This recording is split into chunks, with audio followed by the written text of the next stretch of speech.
Oke. Assalamualaikum warahmatullahi wabarakatuh. Baiklah, di Waalaikumsalam. sini kami akan menjelaskan presentasi dari mata kuliah analisis proses bisnis tentang laporan tugas mengenai proses bisnis yang ada di toko Keila Brownies. Sebelum itu saya akan memperkenalkan anggota kelompok saya terlebih dahulu, yaitu saya sendiri Nadia Volandini dengan NIM 18.16015, terus ada Anjen Tias Kumaladewi dengan NIM 18.16010 dan Adinia Gustika Pratiwi dengan NIM 18.16038. Baiklah, lanjut ke sejarah UMKM. Sejarah UMKM yaitu toko Toko Keila Brownies ini memulai usaha pada tahun 2013 di Jalan Trikora RT 08 Rawa Makmur, Palaran, Samarinda. Pada awalnya, toko ini merupakan tempat usaha penjualan gorengan kecil-kecilan. Selain itu, toko ini juga menyediakan jajanan pasar atau jajanan tradisional. Seiring berjalannya waktu, banyak masyarakat yang mengenal toko ini sehingga semakin banyak pelanggan. Toko ini tidak hanya memproduksi kue secara pribadi, namun banyak juga titipan hasil buatan kue dari warga sekitar. Sehingga semakin banyak jenis kue yang tersedia di toko ini dan banyaknya aneka macam kue yang tersedia. Menjadikan toko ini ramai didatangi oleh pelanggan dan bahkan membuat pelanggan sering memesan dan membeli kue di toko ini. Toko ini mulai beroperasi dari pukul 5 pagi hingga 9 malam. Namun khusus untuk jajanan tradisional yang tidak tahan lama tersedia hanya pukul 1 sampai pukul 2 siang saja. Dalam tiap harinya, toko kue ini dapat menjual hingga 7.000 sampai 8.000 kue jajanan tradisional dengan berbagai macam harga, mulai dari Rp1.000 hingga Rp3.000 per buah. Selain jajanan, juga tersedia nasi kotak, nasi bungkus, dan sayuran matang. Hingga saat ini, toko Keila Brownies masih beroperasi seperti biasanya. Khusus bulan Ramadan, toko Keila Brownies ini hanya beroperasi dari pukul 10 pagi sampai 7 malam. Berikut hasil produksi toko Keila Brownies. Dapat dilihat terdapat berbagai macam kue yang ada di toko tersebut dan dikunjungi oleh banyak pembeli. Kemudian masuk ke proses bisnis toko Keila Brownies. Di sini terdapat 3 pelaku proses bisnis, yaitu pembeli, penjual atau pemilik, serta supplier. Di sini dari pembeli melakukan pembelian dengan datang atau membeli ke toko secara langsung atau juga bisa memesan melalui WhatsApp, melalui aplikasi WhatsApp atau menggunakan telepon ke pemilik toko Keila tersebut. Kemudian jika barang tersedia, maka akan langsung dipersiapkan pesanan tersebut oleh pemilik toko tersebut atau yang bekerja di toko tersebut. Jika tidak ada, maka harus melakukan pemesanan terlebih dahulu. Dan jika pemesanannya diterima, maka proses pemesanan akan dilakukan. Dan jika tidak, maka tidak terjadi proses transaksi pembelian. Kemudian, jika jika pemesanan terjadi, maka pemilik toko akan mempersiapkan pesanan, kemudian menghitung total belanja dan melakukan pembayaran. Jika yang melakukan pemesanan tadi pesanannya diterima, maka jika bahannya tersedia, maka akan langsung diproduksi pesanannya tersebut dan akan melakukan dari penjual tersebut akan melakukan persiapan pemesanan, menghitung total belanja, dan melakukan pembayaran, dan pembeli melakukan pembayaran. Jika tidak tersedia, maka pemilik toko jika bahan-bahan yang dibutuhkan tidak tersedia, maka pemilik toko harus melakukan pemesanan bahan ke supplier. Dari supplier menerima pesanan, maka akan memproses pesanan tersebut dan mengirimkan pesanan ke pemesan atau penjual atau pemilik toko Keila tersebut. Jika bahan sudah diterima oleh pemilik dari toko Keila tersebut, maka akan memproduksi pesanan atau memproses kue tersebut, lalu akan dipersiapkan pesanannya, menghitung total belanja, dan dari pembeli akan melakukan pembayaran. Kemudian proses bisnis UMKM. Berdasarkan proses bisnis, identifikasi proses bisnis utama dan proses bisnis pendukung. 1. Proses bisnis utama. Pembeli memesan kue secara langsung atau secara online. 2. Penjual menerima pesanan. 3. Jika bahan tersedia, penjual akan langsung memproduksi pesanan. 4. Penjual menyiapkan pesanan. 5. Penjual menghitung total belanja. 6. Pembeli melakukan pembayaran. 7. Jika bahan tidak tersedia, penjual akan melakukan pemesanan bahan ke supplier. Terus supplier menerima pesanan dari penjual. Supplier memproduksi pesanan. Supplier mengirimkan pesanan ke penjual. Penjual menerima barang. Penjual memproduksi pesanan. Penjual menyiapkan pesanan, penjual menghitung total belanja, dan pembeli melakukan pembayaran. Untuk proses bisnis pendukungnya, yaitu penitip kue datang ke toko secara langsung untuk menitipkan dagangannya. 2. Penjual menerima kue titipan. 3. Penjual mulai menyiapkan meja-meja untuk berjualan. 4. Penjual membuka lapak berjualan. 5. Penjual menjual kue kepada pembeli. Terus penjual menerima uang. Penjual menghitung keuntungan. Penjual membagi hasil dengan penitip kue. Penitip kue menerima bagian dari hasil hitungan yang sesuai dengan kesepakatan awal. Terus penitip kue membawa kembali kue yang tidak habis terjual. Berikutnya proses bisnis utama dan proses bisnis pendukung akan dijelaskan oleh rekan saya, yaitu Adinia Gustika Pratiwi. Baik, di sini saya akan menjelaskan bagaimana gambaran proses bisnis utama dan pendukung. Yang pertama itu ada proses bisnis utama.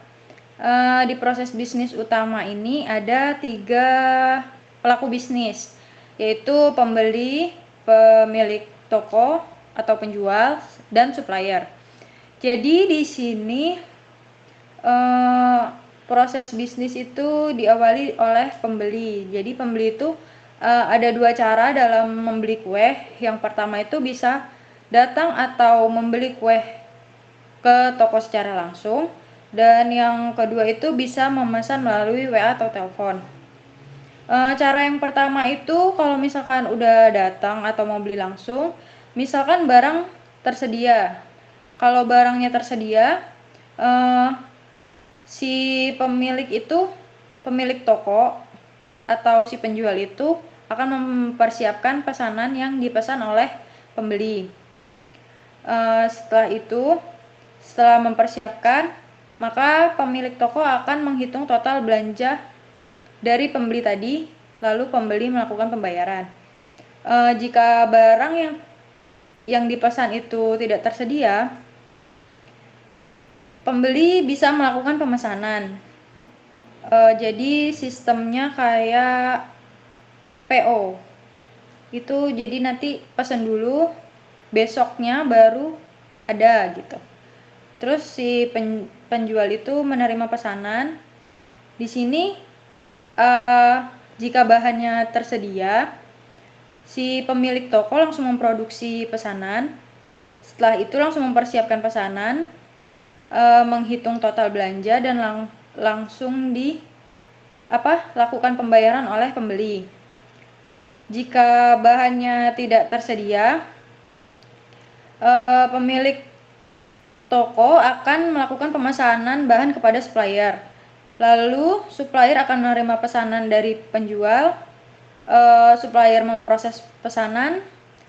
Supplier mengirimkan pesanan ke pemesan, yaitu pemilik toko. Lalu bahan diterima oleh si pemilik toko. Pemilik toko lalu memproduksi pesanan, mempersiapkan pesanan, menghitung total belanja pembeli, lalu pembeli melakukan pembayaran. Cara yang kedua itu memesan melalui WA atau telepon. Jadi pembeli menelpon si penjual, terus penjual menerima pesanan. eh, Langkahnya sama seperti tadi. Kalau misalkan bahannya tersedia, si penjual langsung memproduksi pesanan, mempersiapkan pesanan, menghitung total, dan si pembeli langsung melakukan pembayaran atau transaksi kepada pemilik. Kalau bahannya tidak tersedia, pemilik akan melakukan pemesanan bahan dulu ke supplier, terus supplier menerima pesanan, memproses pesanan si pemilik, mengirimkan pesanan ke pemilik toko, lalu bahan yang diterima akan diproduksi oleh pemilik toko, dan pemilik toko mempersiapkan pesanan, menghitung total, lalu baru transaksi oleh pembeli. Proses bisnis yang kedua yaitu proses bisnis mendukung. Itu dilakukan oleh dua pelaku bisnis, yaitu penitip kue dan pemilik atau penjual. Jadi penitip kue ini datang ke toko untuk menitipkan dagangannya.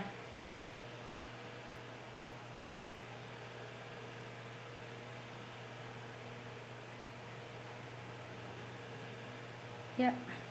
Jadi penitip kue ini datang ke toko si owner Kayla Brownies.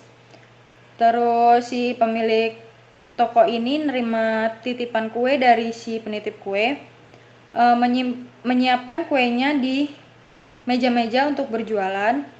Lalu pemilik toko membuka lapak jualan, menjual kue kepada pembeli, menerima uang, menghitung keuntungan untuk uang bersih, lalu pemilik toko membagi hasil dengan penitip kue. Lalu penitip kue menerima pembagian hasil sesuai dengan kesepakatan awal. Selanjutnya penitip kue membawa pulang sisa kue jika masih ada sisa. Selanjutnya saya akan menjelaskan tentang evaluation phase process. Berdasarkan hasil identifikasi pada proses bisnis, itu ada evaluasi dari masing-masing proses. Yang pertama itu penting. Tujuan utama dari proses bisnis ini adalah memproduksi pesanan, yaitu kue, dan mendapatkan keuntungan. Alasannya karena UMKM ini merupakan tempat usaha penjualan makanan, terutama kue. Yang kedua, tidak penting. Penjual tidak harus selalu memesan terlebih dahulu bahan kepada supplier, karena sebisa mungkin penjual telah memiliki stok. Yang ketiga, kemungkinan dijalankan. Menerima barang titipan dari penduduk sekitar. Dengan banyaknya penduduk yang menitipkan barang dagangan kepada penjual, itu memungkinkan penjual mendapatkan omset yang lebih tinggi daripada biasanya dikarenakan banyaknya bahan makanan yang dipasarkan. Yang keempat, selanjutnya adalah identify case type. Di sini adalah identifikasi tipe bisnis UMKM yang ada. Yang pertama itu produk. Produk yang dihasilkan UMKM ini adalah kue, jajanan tradisional, juga tersedia nasi kotak, nasi bungkus, dan sayuran matang. Yang kedua itu servis, menyediakan berbagai jenis makanan atau kue tradisional. Jadi pembeli dapat dengan mudah membeli dari satu tempat sehingga lebih efisien waktu. Yang ketiga itu channel. Pada UMKM ini, pelanggan dapat membeli produk dengan datang langsung ke toko atau dengan memesan melalui telepon atau WhatsApp. Yang keempat itu customer. Pelanggan yang membeli di toko ini bisa dari kalangan mana saja. Selanjutnya akan dijelaskan oleh Anjen Tias Kumala.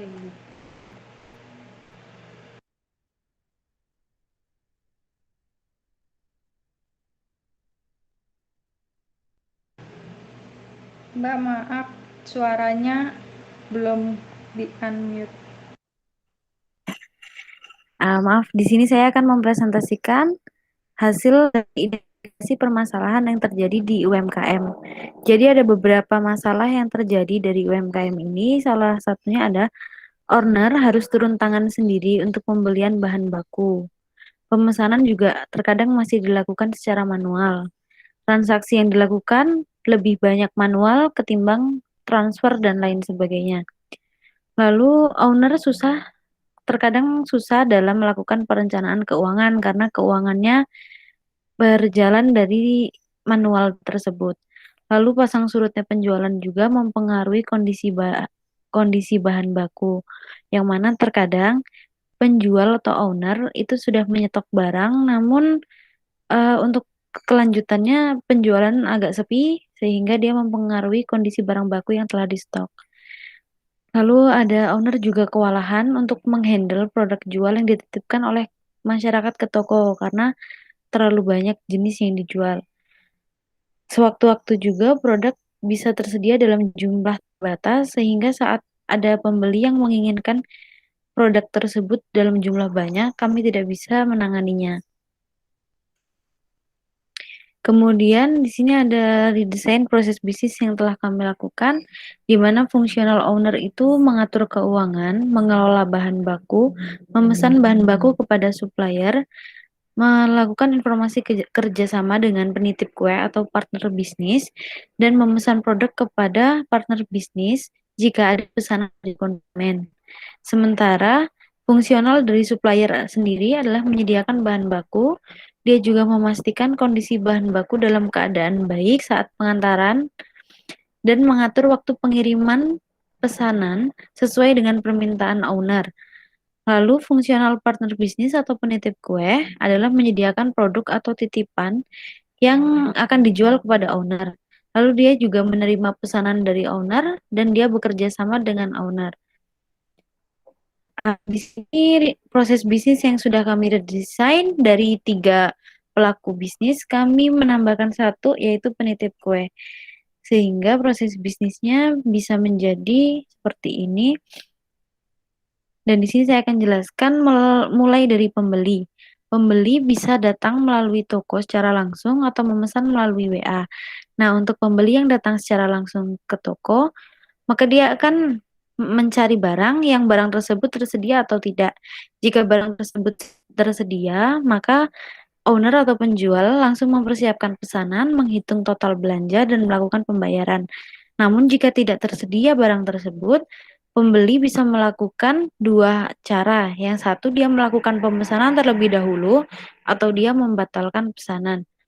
Jika dia melakukan pemesanan terlebih dahulu, maka dari pihak penjual sendiri itu sudah tahu produk produk mana yang pembeli mau atau apakah itu produk buatan sendiri atau produk milik penitip kue.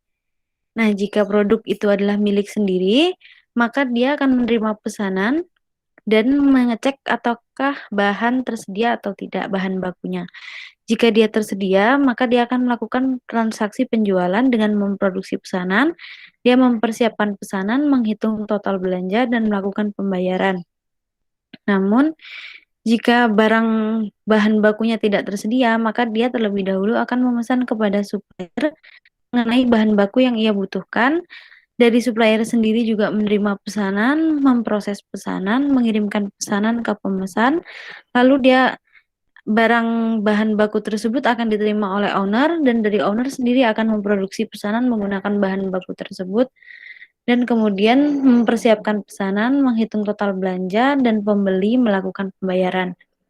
Namun di sini bedanya jika produk yang ingin dibeli oleh pembeli adalah milik penitip kue, maka dari owner akan memesankan pesanan tersebut kepada penitip kue. Dan di sini penitip kue bertugas untuk menerima pesanan dan dia akan memproduksi produk apa yang dipesan oleh pembeli dan kemudian produk tersebut akan dia kirim kepada owner dan owner akan menerima produk yang dipesan dari penitip kue tersebut dan menghubungi pihak pembeli, menghitung total belanja dan pembeli melakukan pembayaran.